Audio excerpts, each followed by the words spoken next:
é poema de Sri Aurobindo e ou dois textos também sobre beleza. Primeiro Sri Aurobindo.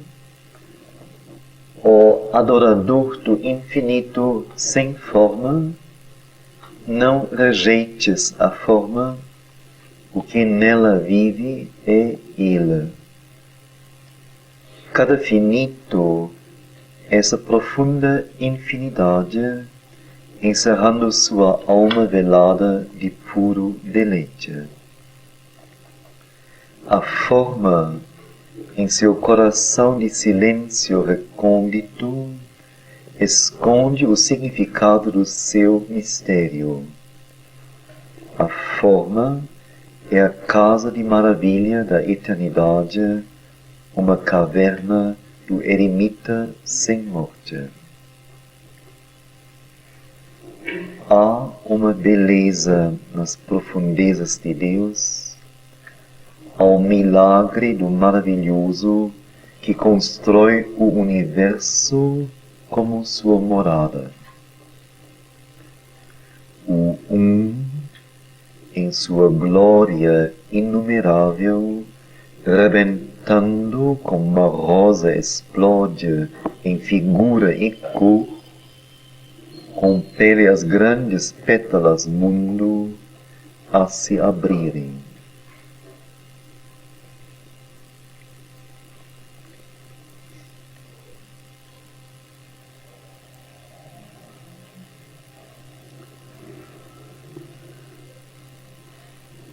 Leia mais uma vez. Como o próprio Sri Aurobindo foi poeta, artista, e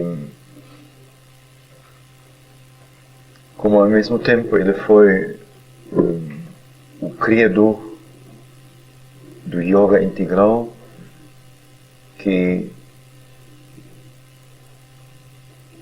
procura aceitar e receber respeitosamente tudo que neste mundo foi estabelecido, que existe,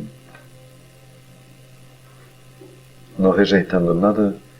Então, para ele, a questão de forma, a questão de como o conteúdo infinito, como o conteúdo mais profundo, divino, mais vasto, essencial, se expressa aqui, no finito. Como ele se traduz, foi para ele assim, uma questão essencial, uma questão crucial mesmo. Quer dizer, não se satisfez com a experiência subjetiva de um mergulho no eterno infinito, no total, no sem morte, no sem tempo, no sem espaço. Mas, uma vez que o universo existe, e dentro do universo esta Terra, e sobre a Terra consciências acordadas que veem, que ouvem, que sentem e que pensam. Então, como aquilo que criou isto chegou a criar justamente isto?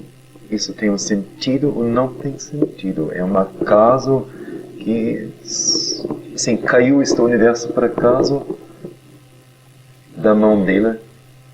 Ou foi um ato consciente?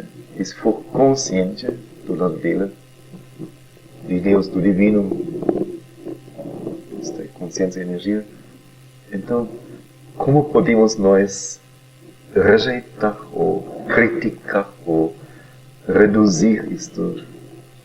Não nos cabe absolutamente, só nos cabe nos ajoelhar diante disto e nisto, e nesta forma, começar a vir, a encontrar o próprio divino e o infinito. Do resto somos ignorantes, somos arrogantes. E com isso se volta contra toda, vejam o gesto enorme dele. Ele não é ocidental, é oriental, né? Ele é indiano. E ele busca nas raízes de sua cultura, de sua... A cultura não é cultura só, é cultura e espiritualidade junto. E toda a tradição da Índia tem esse fortíssimo chamado à espiritualidade pelo caminho da renúncia ao mundo, da renúncia à vida, da renúncia à forma, da renúncia a qualquer expressão do finito. Somente a questão de como chegar da maneira mais direta possível ao total mergulho no divino, no infinito. E isso então é uma tradição milenar.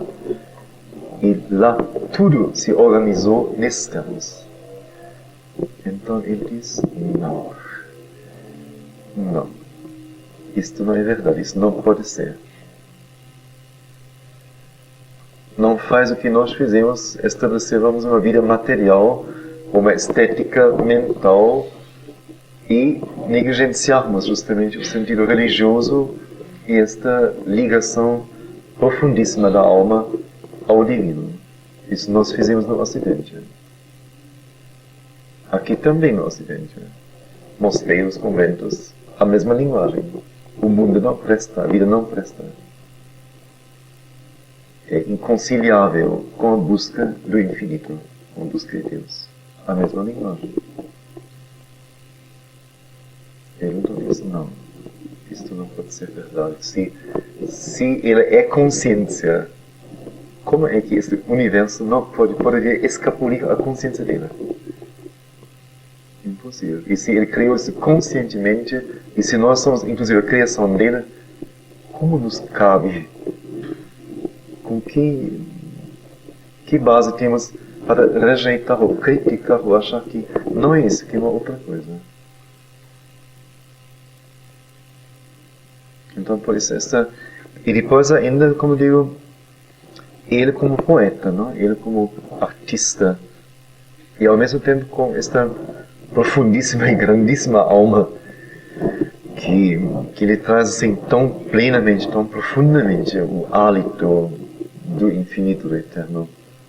Então a questão como encontrar uma forma que corresponda, como traduzir isto numa linguagem que possa ser entendida sobre esta terra. Então ele estudou profundamente os meios da poesia quanto à forma, quanto ao dar corpo. E ele tentou também, assim, ou experimentou suas formas, escrever dramas, escrever histórias, escrever epopeias, escrever poemas, curtas histórias, assim, todo tipo de coisa mesmo. E fez um grande trabalho tanto sobre a futura poesia, pesquisando toda a poesia, acho desde 1850 mais ou menos, até onde ele escreveu isto, analisando e vendo como justamente este conteúdo grande se casou com a forma e onde o poeta conseguiu ou não conseguiu. E escreveu um grande tratado sobre o ritmo. Ele foi um gênio, por assim dizer, em grego, nas línguas antigas, grego, latim, grego especialmente. E se interessou profundamente pelos métodos gregos. Ele escreveu então um tratado sobre os métodos gregos na poesia, na língua. Então eu digo, não sou um homem que percebeu o problema, mas que se ajoelhou nisto e pesquisou mesmo. Então, por isso aqui a poesia é mais do que só uma poesia. É realmente fruto de uma reflexão vivencial sobre o problema. Então, por isso, quando diz o adorador do infinito sem forma, realmente, Deus não tem forma. Ele é toda forma, mas Ele próprio é sem forma, Ele não tem forma. Não é um pai com barba e não sei o que for. Isso são imagens da Idade Média. As pessoas. No entanto, diz ele, o adorador do infinito sem forma, não rejeites a forma. O que nela vive é Ele. É Ele que criou o universo. Ele que vive, que se expressa através da forma. Cada finito essa profunda infinidade, encerrando sua alma velada de puro deleite. Quer dizer, a alma de Deus é puro deleite. Tem as três atribuições, não? Sat, Chit, Ananda. Sat, existência, que Deus não é só uma ideia, um pensamento, um sentimento, mas Ele é existência. Chit, consciência, não é uma existência material, física, de algum jeito que nós conhecemos, mas uma existência do estofo da consciência. Ele é consciência. E Ananda é o deleite, a felicidade divina, puro. Não como a nossa felicidade que sempre se altera com seus opostos, sofrimento, ou tristeza, ou depressão, mas uma felicidade sem mistura e sem polaridade oposta. Então, esse puro deleite é qualidade essencial, central de Deus. Sua alma velada para ela estar na forma e no finito e no inconsciente, ela teve que se velar. Senão ela romperia tudo e nada poderia existir. É mais do que 10 milhões de superbombas atômicas. A forma em seu coração de silêncio recôndito, muito lindo isso, não?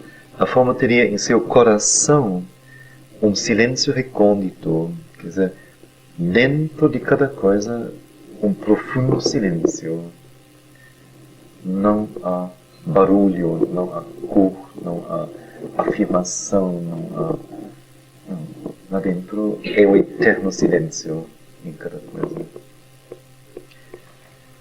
A forma em seu coração de silêncio recôndito esconde o significado de seu mistério.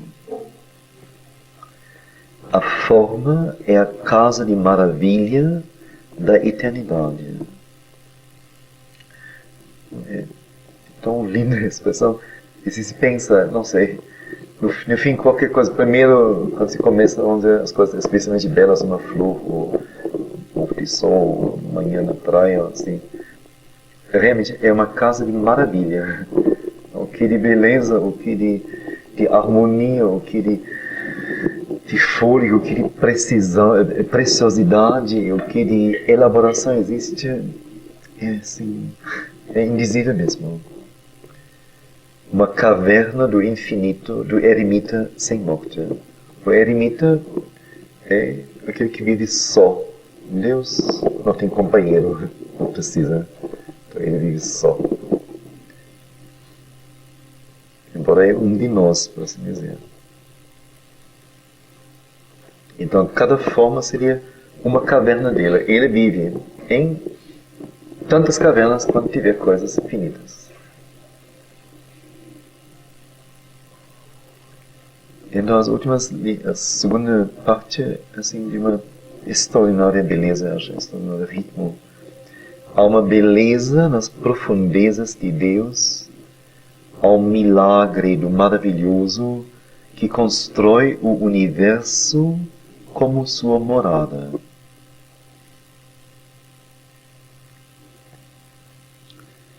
Quer dizer, ele constrói o universo para morar, residir nele. O em sua glória inumerável, ninguém pode dizer onde termina essa glória, ninguém pode descrevê-la. É lindo isso, é forte. Rebentando como uma rosa explode, essa brocha dinamicamente, rebentando em figura e cor, Ele, Deus, compele as grandes pétalas mundo a se abrirem.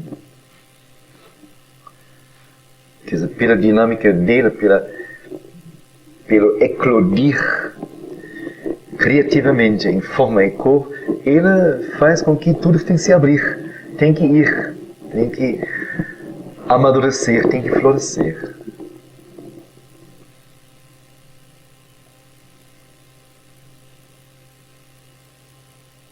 Não é um Deus distante e aqui uma terra que gira no espaço e resolve seus problemas. Mas tudo é só Ele.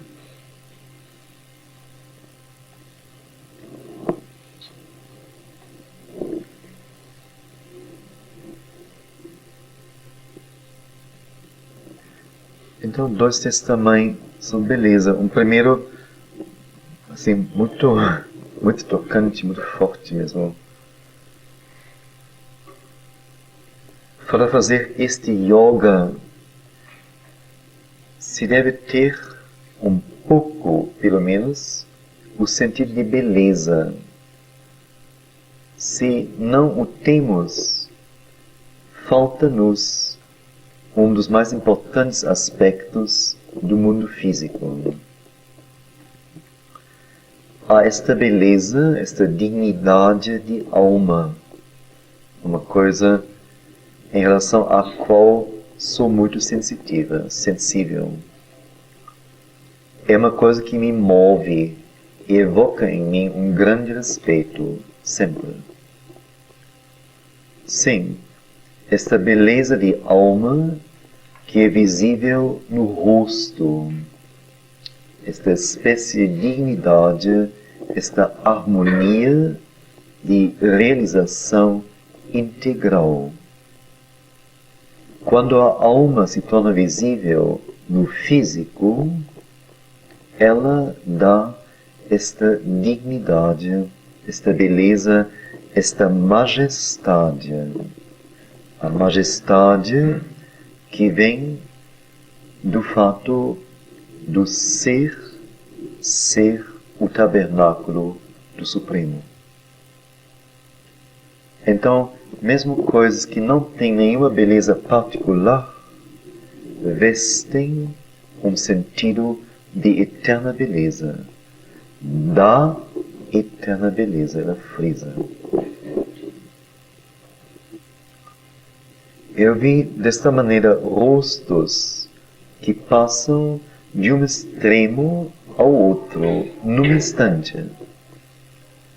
Alguém tem esta espécie de beleza e harmonia, esse sentido de divina dignidade no corpo.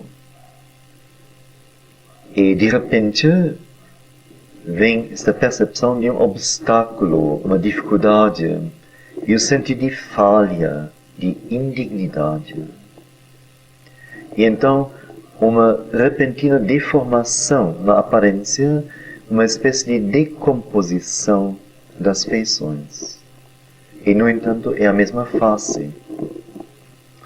Foi como um relâmpago e foi terrificante. Esta espécie de feiura, de tormenta e degradação, o que foi traduzido nas religiões como a tormenta, a tortura do pecado. Isto lhe dá uma face realmente, um rosto realmente. Mesmo feições que são belas em si, tornam-se horríveis. E eram as mesmas feições, a mesma pessoa. Então eu vi como é horrível o sentido de pecado e como ele pertence ao mundo da falsidade.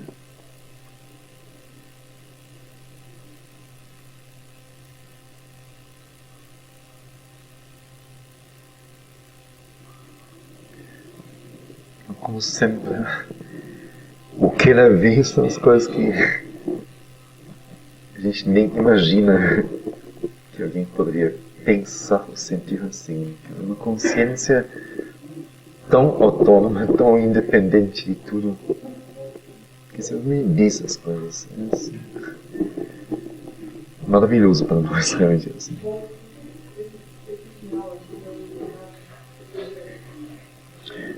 Deixa eu passar mais uma vez.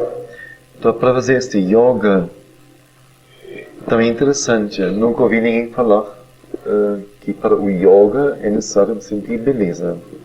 Absolutamente.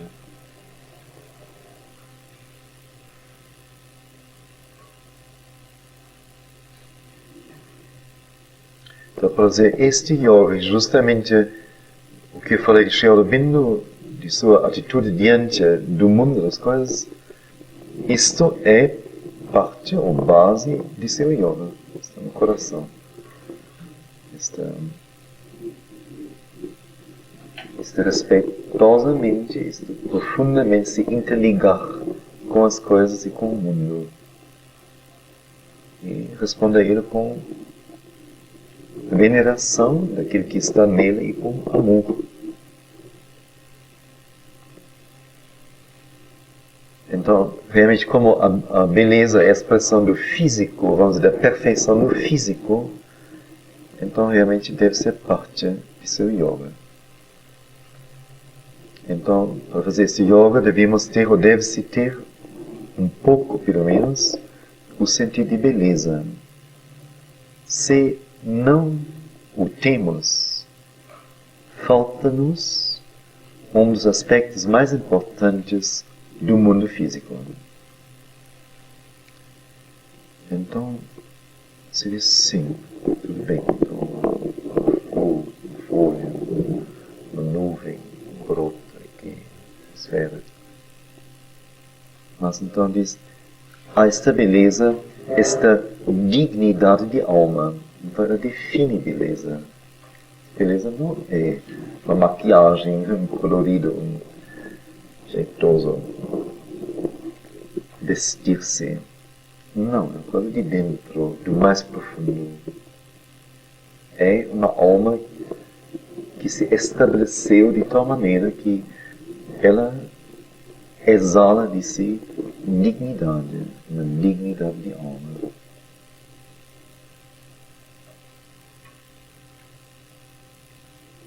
Dignidade, nobreza, não? É quase um sinônimo.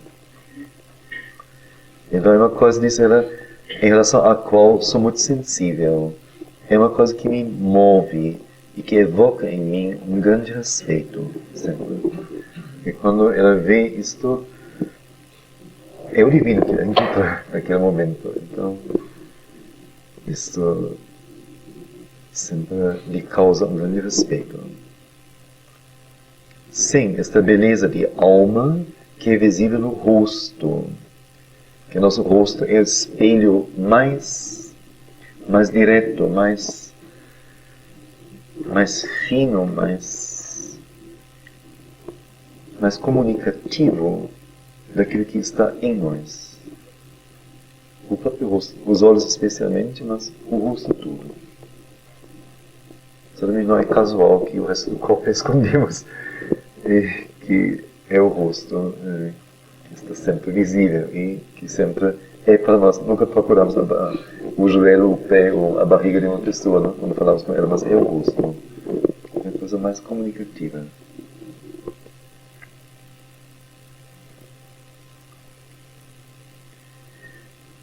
Então, essa espécie de dignidade define mais ainda esta harmonia de realização integral. Quer dizer, um equilíbrio que provém da realização integral. Interior. A pessoa talvez nem saiba. Quando a alma se torna visível no físico, ela lhe dá esta dignidade, esta beleza. Não vem uma palavra que nos assusta um pouco, esta majestade. Majestade, antigamente se dizia aos reis ou aos imperadores, Sua Majestade. O leão para nós é símbolo da majestade ou do majestoso, não é?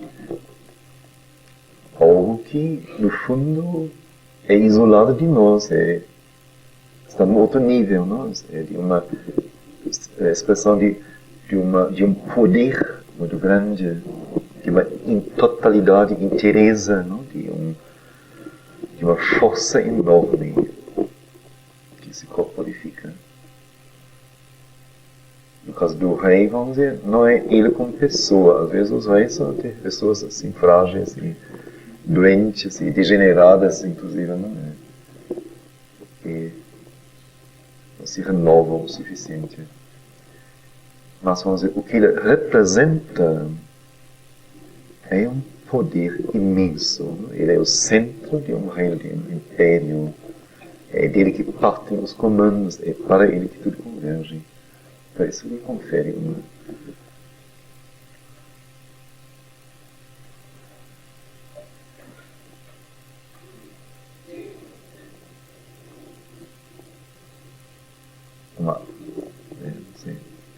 algo especial. Então, no caso aqui, sem alguém ser rei e ter essas atribuições, teria o corpo, o físico, ou o rosto só, esta dignidade, que não fica só mais dignidade, mas uma majestade, algo que se impõe no sentido de ser algo muito expressivo, muito poderoso, muito repousante em si, muito erguido, muito consciente, muito profundo, ou muito total, alguma coisa nesse sentido. Né? E a majestade, diz ela, vem da pessoa ser o tabernáculo, com maiúscula. Quer dizer, o que se expressa através deste corpo, deste rosto, não a pessoa falando, dizendo isto ou aquilo, mas ela como presença, ela como existência, ela é tabernáculo do Supremo. Então isto lhe dá esta santidade, esta majestade, esta expressão específica. Então, mesmo coisas que não têm nenhuma beleza particular, em termos comuns, vestem um sentido de eterna beleza, da eterna beleza, só existe uma. E então a experiência dela, como isto pode se apagar, ou se chegar a ser o contrário, em dado momento.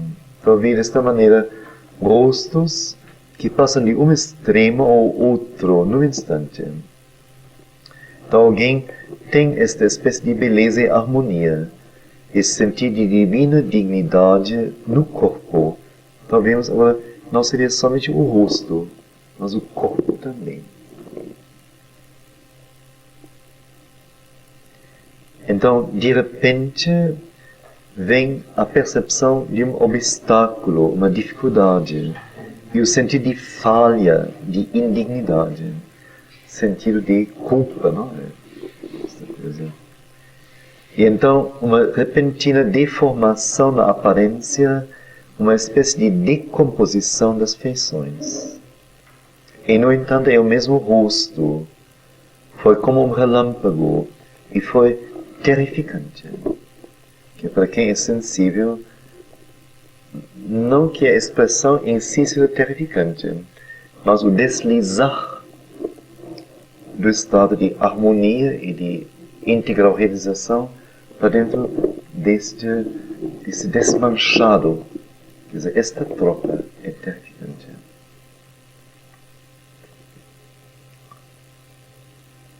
Essa espécie de feiura, de tortura e degradação. O que foi traduzido nas religiões como a tortura do pecado. Isto lhe dá uma face, um rosto realmente. Mesmo feições que são belas em si, tornam-se horríveis. E foram as mesmas feições, a mesma pessoa. Então eu vi como o sentido de pecado é horrível, como o quanto ele pertence ao mundo da falsidade.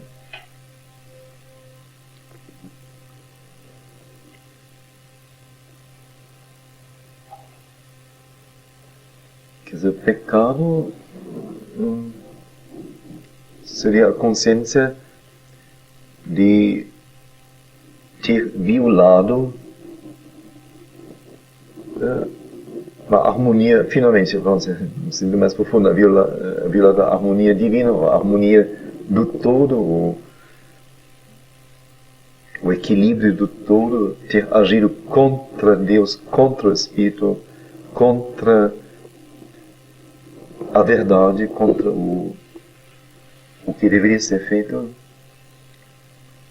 e atribui isso a tudo a si, como se nós pudéssemos ser oponentes de Deus, e oponentes do Espírito e oponentes da harmonia divina. Como se nós pudéssemos ser, nesse sentido, vamos dizer, parceiros de luta, parceiros de briga com Deus. Então é toda uma noção totalmente falsa. Se eu erro e se deslizo, se eu caio, então com certeza está dentro do plano. E quem provoca isso é Deus Ele mesmo. E quem vê isto e avalia isto é Ele mesmo. Eu não sou eu. Quem sou eu?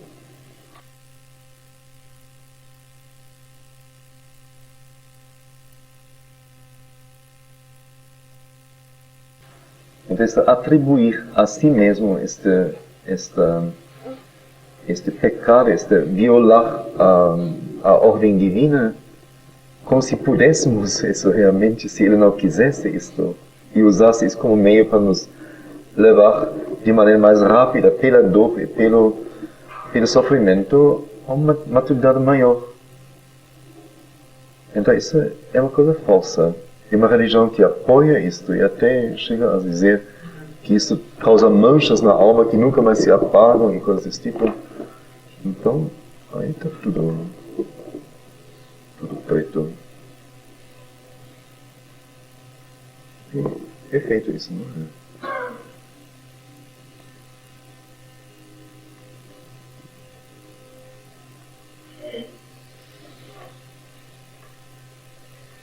Que se eu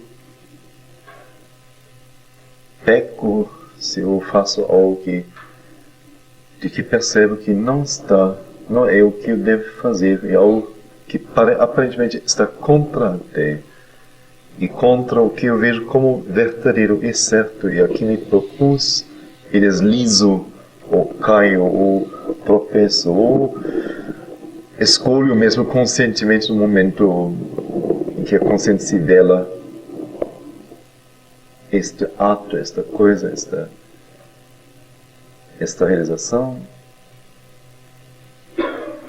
posso estar seguro que isto acontece porque eu tenho que passar por isto. Eu aparentemente escolhi, mas se não houvesse a consciência divina consentindo com isto e admitindo isto, e assim criando para mim uma situação em que eu possa acordar mais profundamente e ver-me mais profundamente, ou ver onde estou e ter uma alerta, isto não aconteceria nunca. Nunca. É parte do plano, é parte do trabalho para a harmonia. Enquanto eu estou numa falsa harmonia e tampo, escondo de mim e faço uma bela figurinha na frente, bem maquiada, bem vestidinha, e as coisas ficam todas imaturas em mim, e não resolvidas, e não vividas. Então, até eu ter feito uma limpeza aí, o universo não pode estar em ordem, o mundo não pode estar em ordem. Cada coisa conta. Então, é graças a Deus realmente que alguém peca, porque desta maneira ele revela no mínimo a si mesmo onde ele está e pode começar o trabalho. Senão fica eternamente uma falsidade, uma vida falsa, uma vida velada, uma vida maquiada por fora e por dentro está tudo do contrário, qualquer coisa do contrário. Então é uma graça poder pecar. E se pode, tem a chance de vir assim. E tem a chance de ter o conhecimento, então poder mudar assim. Então pecado no sentido de pecado não existe. Existe apenas o ato que no momento, não está coincidindo com a proposta divina de harmonia, que ainda tem que se efetuar em outros níveis, em outras energias.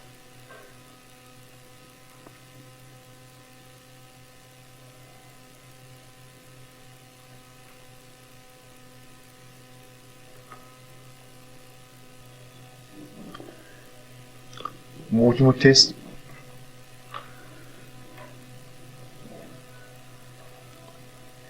Sobre arte. E o tema é beleza, é claro. É a mãe, outra vez.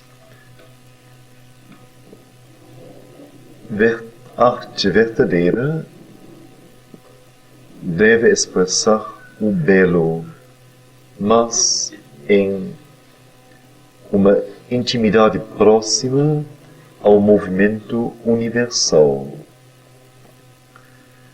As maiores nações e as raças mais cultas sempre consideraram a arte como uma parte da vida e a tornaram subserviente à vida. A arte foi assim no Japão em seus melhores momentos, ela foi assim em todos os melhores momentos na história da arte. Quer dizer, são todos momentos mais remotos, quando a humanidade ainda estava como que mais próxima à própria origem, ao próprio começo, não? E nós já estamos muito distantes mesmo. Mas a maior parte dos artistas são como um parasita crescendo na margem da vida. Parece que eles não sabem que a arte deveria ser a expressão do divino na vida e através da vida.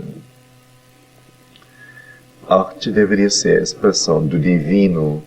O divino seria a harmonia, a consciência, a beleza, esta felicidade, esse deleite, esta realidade.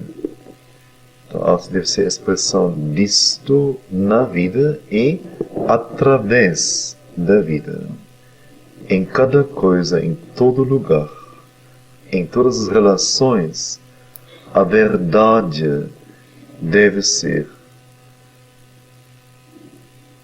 revelada em seu ritmo todo abraçador, e cada movimento da vida deveria ser uma expressão de beleza e harmonia. Então isso aqui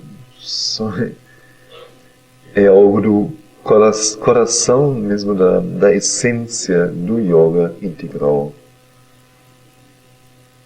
É uma coisa que é horrivelmente exigente. Nós estamos longe disso ainda. Quando diz, em cada coisa, em todo lugar. Então, se isso é verdadeiro, então seria quando descasco uma laranja, ou quando estou no banheiro, seguindo as necessidades do corpo, simplesmente, e realizando isto.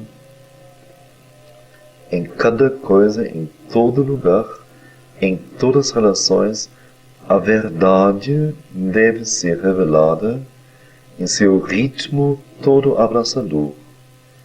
E cada momento, cada movimento da vida deveria ser uma expressão de beleza e harmonia.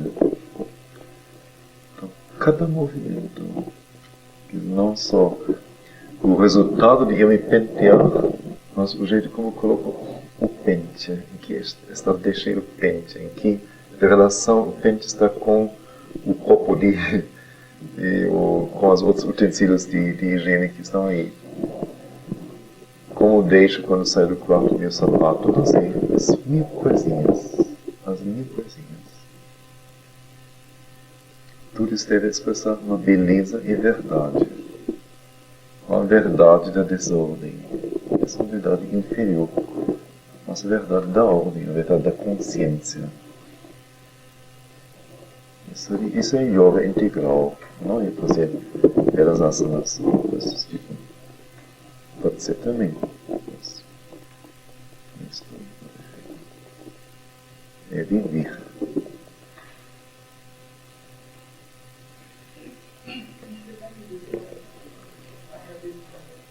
Como? Dentro ou fora? Dentro, sim. Sim. Não só para a cabeça fora, sim. A mãe vai até o ponto de dizer, numa outro texto aqui, que você pode entrar no quarto de uma pessoa, fica tudo assim, bem arrumadinho, limpinho, você fica assim, muito alegre ao ver isso. E você vai para o armário e abre uma gaveta e está tudo bagunçado dentro da gaveta, mas tudo, não? Assim, uma única mistura. Então diz, bom, isso é a pessoa deu o retrato de si. Cabecinha bem arrumadinha, mas dentro uma confusão tremenda de ideias, de pensamentos, tudo. E ela diz, nunca encontrei uma exceção a isto. Quando no ambiente da pessoa há confusão das coisas materiais, esta pessoa sempre se mostrou a mim confusa em seus pensamentos, na organização de seus pensamentos. Ele diz assim, diretamente. Posso ler depois o texto para vocês? Então são coisas... A gente vive o que a gente é óbvio.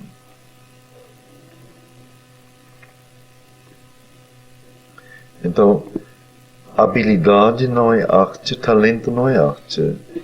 Arte é uma harmonia vivente e uma beleza que devem ser expressadas em todos os movimentos da existência.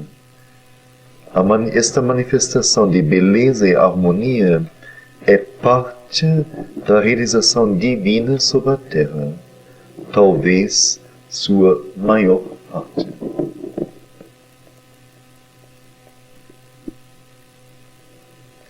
Quem vive nesse sentido está fazendo seu yoga.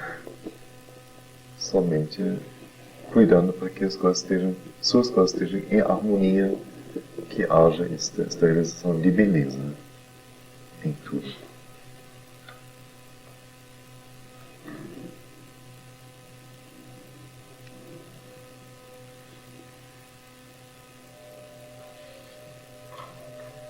A gente vê como as coisas podem ser simples e por isso tremendamente difíceis. Não tem simples, quer dizer, não precisa fazer nada especial para chegar e para crescer e para realizar. Nada especial. Não há rito, não há vestimenta, não há nada, não há técnica, não há nada. Não há lugar especial, não há nada. Nada. E por isso, como é exigente? Porque não tem momento, não tem ponto na sua vida onde você possa relaxar. Onde você possa estar em casa e se largar. Não há momento. Não há momento.